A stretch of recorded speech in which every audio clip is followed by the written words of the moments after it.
Le grand entretien avec Thomas Andrieux, qui est cofondateur et patron de iAdvance. Bonjour Thomas Andrieux. Bonjour Michel. Qu'est-ce que c'est que iAdvance ? iAdvance, c'est une société qui a vocation à contribuer à décarboner la mobilité en proposant des solutions de stockage d'hydrogène liquide ainsi que des stations pour amener l'hydrogène vers le consommateur et développer les infrastructures. Alors vous allez me dire comment ça marche, l'histoire de cette société. Vous étiez 3 au départ, c'est ça ? Oui, tout à fait. Donc on est 3 cofondateurs de la société. On a un parcours commun puisqu'on a travaillé tous les 3 chez Airbus. Daniel, un de mes associés, était chez Airbus Defence and Space sur la propulsion des satellites. Et Stéphane, ainsi que moi, étions chez Airbus sur le programme Zéro Émission, dans lequel on a pu commencer à goûter à l'hydrogène appliqué à la mobilité sur le projet d'avion à hydrogène d'Airbus. Et là, chez Airbus, vous vous êtes dit quoi ? Alors, avant d'aller de parler d'Airbus, on est allé chez Universal Hydrogen, qui est aussi une jeune start-up de l'hydrogène, qui a eu vocation à développer plus rapidement qu'Airbus un avion hydrogène. On parle d'un avion de 70 passagers, qui avait vocation à utiliser de l'hydrogène liquide. C'est là où on a vraiment travaillé ensemble, dans des petites équipes, agiles et efficaces.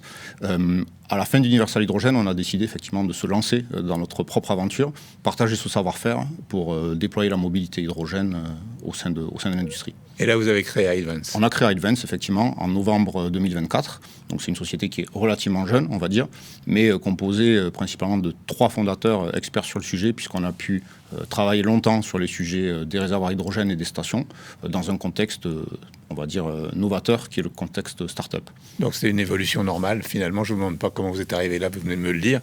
C'était naturel dans votre parcours professionnel jusque-là. Qu'est-ce que vous proposez ? Ce qu'on propose, c'est effectivement des solutions de stockage qui sont performantes. Donc, quand on parle d'hydrogène liquide, ce qu'on va chercher à avoir, c'est un gain de masse sur le système. Le but d'un réservoir d'hydrogène liquide, c'est de desservir un véhicule. On veut que le véhicule aille plus loin, qu'il émette 0 émission. Le référentiel de comparaison aujourd'hui, c'est principalement les véhicules à batterie.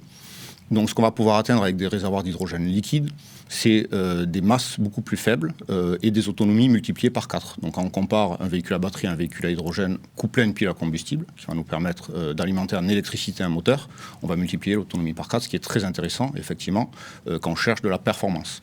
Ça, c'est le résultat, mais la méthode pour vous, comment vous faites ? La méthode est simple, en fait. On a une relation forte avec notre client dès le début du projet. L'idée étant de construire et co-développer un réservoir avec lui. Donc, on comprend son besoin, on va travailler ensemble et on va proposer un réservoir qui est entièrement adapté en termes de forme, d'interface et de performance à ce qui est attendu. Ça, c'est pour les véhicules ?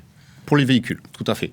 Ce véhicule-là, si on y met de l'hydrogène dedans, il faut effectivement l'alimenter en hydrogène. Je pense que tout le monde est au courant des défis aujourd'hui du déploiement des stations de recharge électrique. On a le même défi à quelques années de retard sur les stations de recharge à l'hydrogène. Nous, ce qu'on veut faire, c'est accompagner le consommateur d'hydrogène avec des stations qui sont facilement déployables. On appelle ça des stations mobiles, qui sont autonomes. On peut le représenter sous forme d'un gros conteneur qui contient son propre réservoir d'hydrogène et qui va permettre d'alimenter à la demande des véhicules consommateurs d'hydrogène. Le conteneur, il ne bouge pas, il est... Tout à fait. Alors, c'est un conteneur qui a 2 modes de fonctionnement. Soit on le déploie sur la zone de consommation et on vient le remplir avec des gros camions, des semi-remorques d'hydrogène liquide, un peu le même principe de fonctionnement qu'une station-service. Ou alors, on va pouvoir remplir le conteneur sur le site de production et le déployer plein sur des zones où il y a besoin qu'il soit déployé. Ça permet de très rapidement amener un service de remplissage d'hydrogène vers un consommateur. Alors ça, c'est pour les gens qui ont des camions, des voitures. Tout type de consommation d'hydrogène, effectivement, sur lequel l'hydrogène a du sens, et notamment l'hydrogène liquide. Quand on parle d'applications sur lesquelles l'hydrogène a du sens, on va chercher effectivement des machines volantes, du drone, de l'eVTOL, de l'avion, de l'hélicoptère, qui va vouloir être 0 émission et gagner de l'autonomie. On va aussi parler des camions, des bus, des bateaux et des trains, sur lesquels on va avoir des gros appels de puissance et de l'autonomie à garantir. Donc c'est tout cet ensemble d'applications qu'on va vouloir adresser, à la fois par nos réservoirs et par nos systèmes de stations, pour accompagner le déploiement de ces véhicules décarbonés. Alors comment vous faites pour qu'il y ait plus d'hydrogène dans un récipient, effectivement, déjà, comment vous faites pour qu'il y en ait plus que la normale C'est une bonne question. La moyenne. Bon, déjà, l'hydrogène, qu'est-ce que c'est ? On peut dire que principalement, c'est un gaz. On peut le trouver à l'état naturel, même si on sait très peu l'exploiter aujourd'hui. Donc, on va plutôt le produire. Et il est principalement produit à partir d'énergie fossile. Donc, il n'est pas décarboné. C'est un gaz qui est carboné tel qu'il est produit principalement aujourd'hui. L'axe d'innovation, c'est de le produire par électrolyse de l'eau. Donc, c'est-à-dire qu'on va venir faire passer un courant dans de l'eau et on va séparer l'oxygène de l'hydrogène. On va récupérer cet hydrogène-là. Si l'électricité vient de sources renouvelables, panneaux photovoltaïques, éoliens, on va dire électricité issue des barrages, on va pouvoir avoir un hydrogène décarboné qui nous intéresse dans une mobilité à but décarboné. On ne va pas aller chercher un hydrogène carboné, sinon on perd tout le sens. Dans ce cadre-là, l'idée étant ensuite de le liquéfier, cet hydrogène, donc on le fait descendre en température à moins de 150 degrés, et c'est là où il a sa meilleure densité énergétique, c'est-à-dire que la quantité d'énergie par kilo est le plus intéressant. Et c'est là où il prend le moins de place. Par contre, le challenge technologique... Vous arrivez à compresser l'hydrogène. Voilà. Alors on le liquéfie, on a une séquence qui va permettre de le liquéfier. Et alors ça, c'est pas notre corps de business. Nous, notre corps de business, c'est de le stocker. Une fois qu'il est liquéfié, on le stocke, et surtout on le stocke dans des véhicules, c'est-à-dire dans des réservoirs qui ne sont pas statiques. Ça, c'est une technologie maîtrisée déjà depuis des décennies par des grands acteurs de l'hydrogène. Nous, ce qu'on va faire, c'est qu'on va travailler la technologie de stockage pour la rendre le plus léger possible. On va appliquer des standards de design de type aéronautique dessus, en appliquant des marges de sécurité, des approches de design qui sont issues de l'aéronautique, pour arriver à le réduire et le rendre léger, ce réservoir, pour qu'il puisse avoir du sens dans le véhicule, tout simplement. Donc vous le rendez léger et plus dense. Exactement. C'est ça. Voilà. Et donc avec la même quantité d'hydrogène, je vais faire plus de chemin que s'il n'avait pas été traité par vous. Exactement. Aujourd'hui, le standard, c'est des réservoirs acier qui sont relativement lourds. Donc, le fait qu'ils soient lourds, ça vient dégrader la performance du véhicule global. Nous, on va travailler sur des réservoirs en aluminium ou en composite qui vont nous permettre d'alléger la structure complète pour arriver justement à proposer quelque chose de plus performant. On va voir les chiffres de votre société avec Virginie Mas et on se retrouve juste après. Fondée en novembre 2024 par 3 anciens ingénieurs, dont l'un est votre invité Michel, Advains propose aujourd'hui une technologie qui permet 4 fois plus d'autonomie qu'un véhicule à batterie pour la même masse. Avec cette même technologie, un plein sera aussi 30 fois plus rapide qu'un véhicule à batterie. Étant une toute jeune entreprise, Advains souhaite travailler avec 20 salariés d'ici 2026 et 65 en 2030. Enfin, la société projette de réaliser un chiffre d'affaires de 2 millions d'euros en 2026 et de 50 millions d'euros d'ici 2030.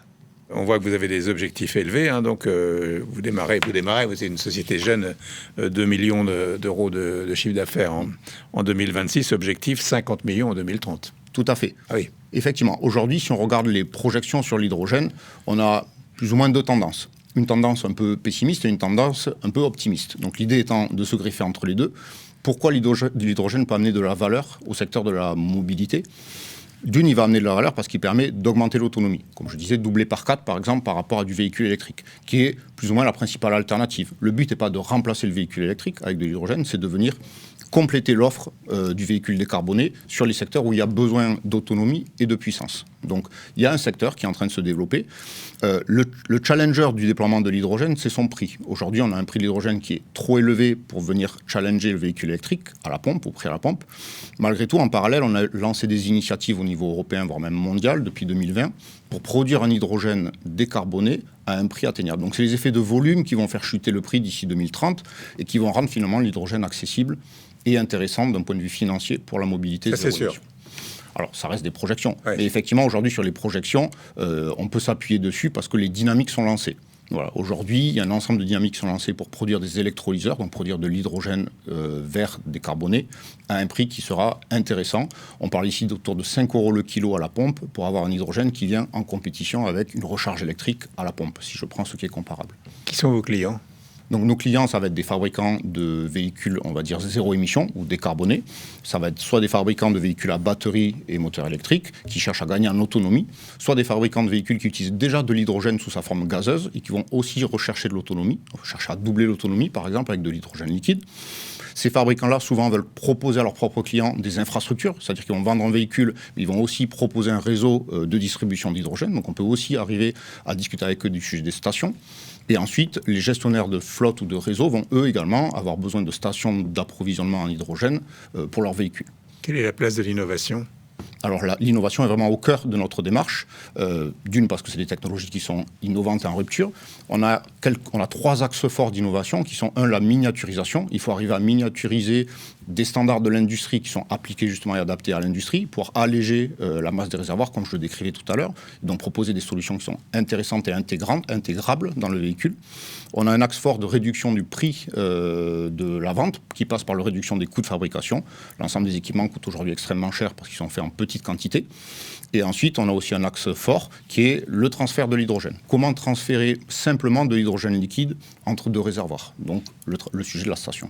Vos objectifs à court et moyen terme, j'ai donné des chiffres déjà, donc c'est le chiffre d'affaires. Essayez de développer votre entreprise aussi. Effectivement, aujourd'hui, on propose déjà une prestation de développement de réservoirs customisée pour nos clients, qu'ils soient de l'automobile, de l'aéro ou autre.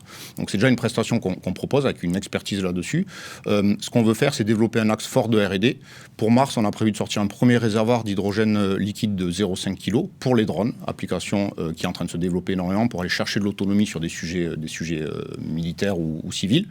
Ensuite, en 2026, on veut sortir un premier modèle de station de remplissage qui fera 50 kg, uniquement en hydrogène liquide. Et en 2027, une station de 2 tonnes qui est capable d'alimenter à la fois en hydrogène liquide ou en hydrogène gazeux les applications. Merci beaucoup. Merci à vous.